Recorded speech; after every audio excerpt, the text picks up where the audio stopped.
दास तुम ये छोटे मार्ग से क्यों जा रहे हो? ये मार्ग बड़े मार्ग से भी कठिन है, इसमें लीचे भी अधिक हैं।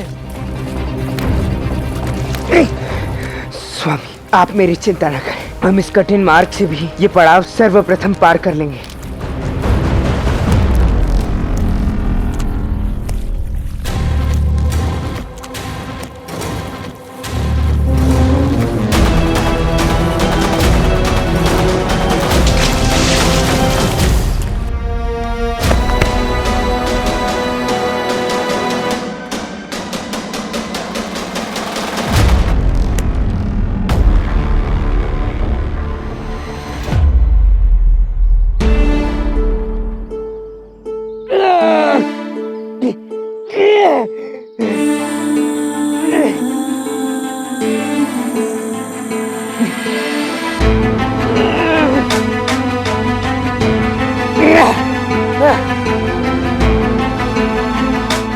मेरे लिए इतनी पीड़ा, परंतु क्यों दास? ताकि मैं आपको विजय होते हुए देख सकूं स्वामी।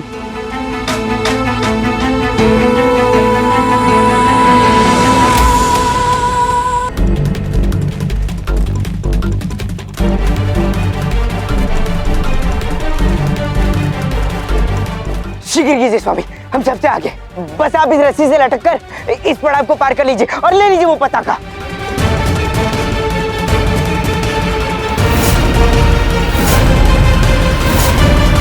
नहीं दास, मैं इस रस्सी से लटकने में असमर्थ हूं,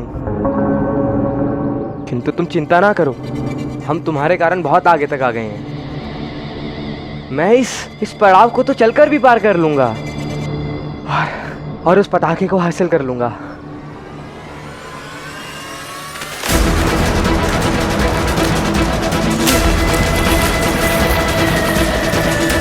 रुक जाए स्वामी, वो मिट्टी नहीं, दलदल है।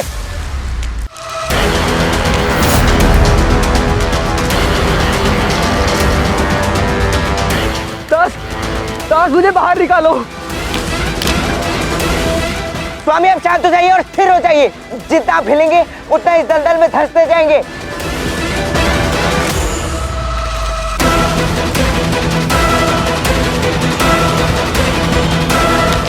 बेचारा मार्तंड मुखिया बनने चला था। साधारण मिट्टी और दलदल के मध्य का अंतर तो पता नहीं, मनुष्य के बीच का अंतर कैसे समझ पाएगा?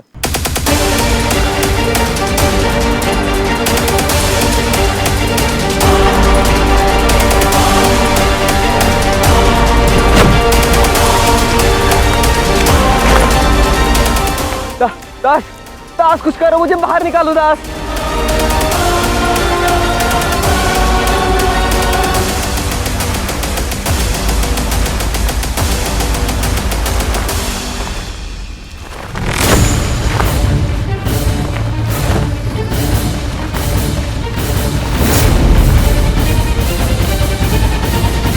सुनो दास, मैं इस प्रतियोगिता में और नहीं रह पाऊंगा। तुमने अभी तक मेरे लिए जो कुछ भी किया है उसके लिए बहुत बहुत धन्यवाद। तुम लौट जाओ, मैं यहीं रहकर मेरे पिताश्री की प्रतीक्षा करूंगा। वो आएंगे और मुझे घर ले जाकर दंड देंगे, किंतु तुम लौट जाओ, मैं इसी के योग्य हूँ। मैं हार गया दास। स्वामी, हार गिरने से नहीं होती है, प्रयास ना करने से होती है। आप शांत रहिए, मैं आता हूँ और आपको शीघ्र यहाँ से बाहर निकालता हूँ, किंतु हमें वो पूर्ण करना ही होगा जो हमने आरंभ किया है। फिर रहिए, मैं अभी आता हूँ।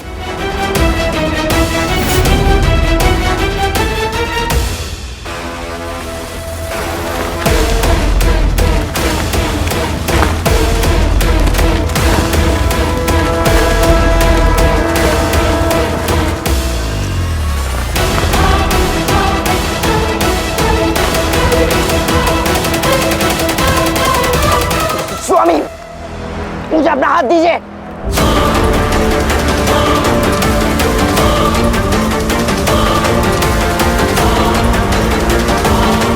हाथ दीजिए स्वामी, प्रयास कीजिए।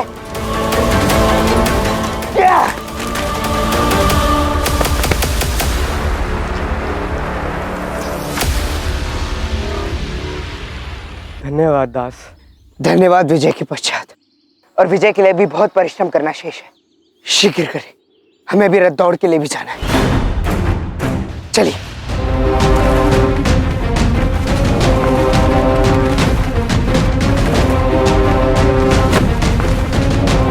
आइए स्वामी।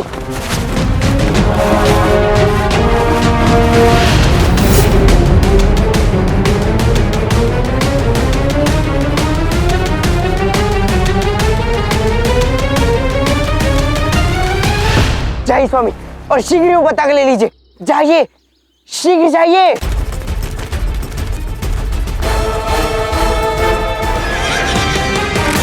अब तो कम से कम अपना नाम बता दो। तुम्हें यूँ दास बुलाकर अच्छा नहीं लगता है मुझे। आप मुझे अर्जुन कहकर पुकार सकते हैं, किंतु चलिए अब हमें इस दौड़ को भी जीतना होगा।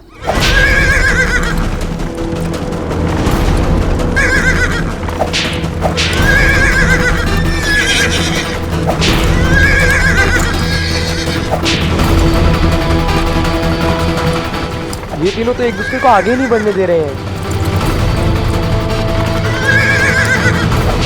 अब हम लोग कैसे जीतेंगे? मेरे रहते हुए आप निश्चिंत रहिए स्वामी।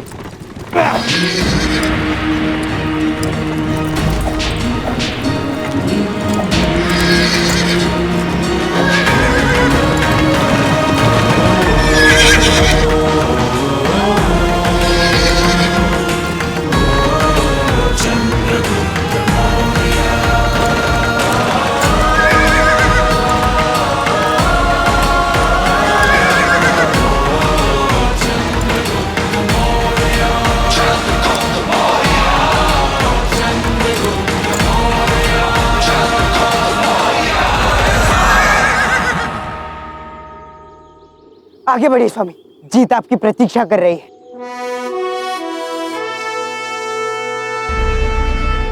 मुझे समझ नहीं आ रहा कि मैं तुम्हारा ऋण कैसे चुकाऊंगा। तुम्हारी सहायता के लिए मैं अपना आभार कैसे व्यक्त करूं। मेरे पास तो तुम्हें धन्यवाद देने के लिए पर्याप्त शब्द भी नहीं है अर्जुन। वो सब आप छोड़िए स्वामी, आगे बढ़िए।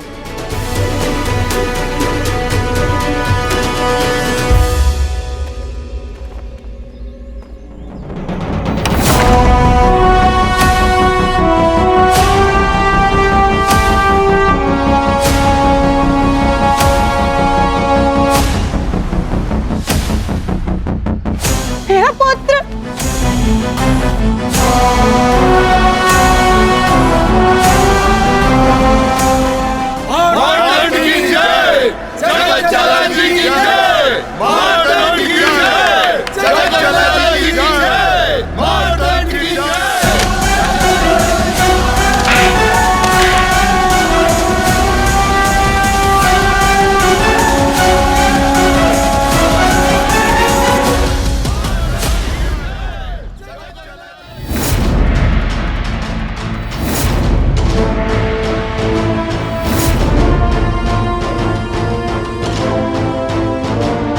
प्रतीत होता है कि मां और इंद्र ने इस भवन में अपना अपना स्थान सुनिश्चित कर लिया है, अर्थात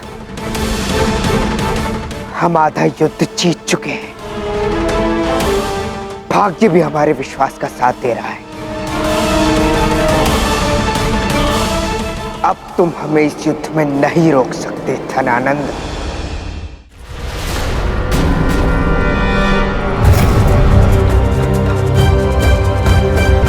पुत्र, अब हम तीनों के अतिरिक्त यहाँ और कोई नहीं है। अब मुझे बताओ कि सत्य क्या है। तुम्हारी क्षमता और सामर्थ्य भी मुझसे छुपी नहीं है। आज की तुम्हारी जीत के पीछे कौन था? उत्तर दो। मैंने कहा उत्तर दो। वो मेरा दास, उसी की सहायता से मैं विजयी हुआ हूँ। दास? जी पिताश्री, मैं उसका आपसे परिचय करवाने ही वाला था। परिचय के लिए उसका तुम्हारे साथ होना आवश्यक है मूर्ख। कहाँ है वो दास?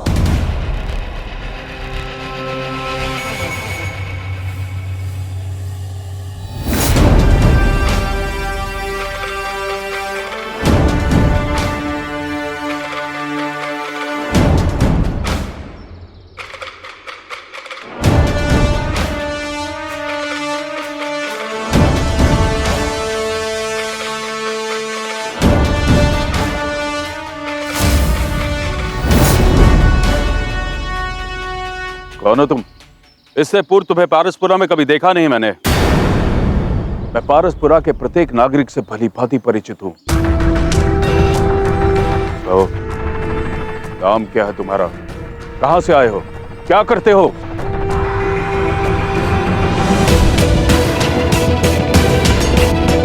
और मेरे पुत्र को प्रतियोगिता में जिताने के पीछे तुम्हारी मंशा क्या है? वर्ण और जाति क्या है तुम्हारी? ईश्वर जाति और वर्ण देखकर प्रतिभा का वरदान नहीं देता।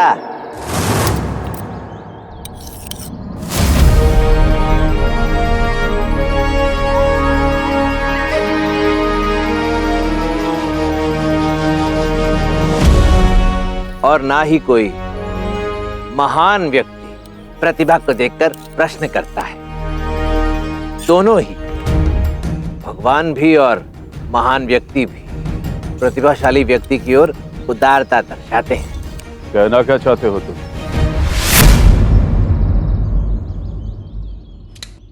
हो गया।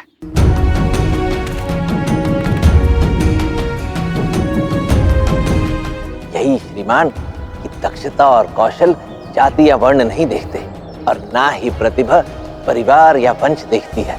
ये तो वो उपहार है जिसे ईश्वर देता है, और व्यक्ति इन उपहारों के साथ ही जन्म लेता है इस संसार में, बिना ये जाने कि वो कौन है और क्या है। केवल व्यक्ति के कर्म, उसकी योग्यता और उसकी दक्षता ही व्यक्ति का वास्तविक परिचय होती है। शेष सब व्यर्थ है। ये अचानक से इतने प्रतिभाशालियों और ज्ञानियों की भीड़ कहां से चली आई पारसपुरा में?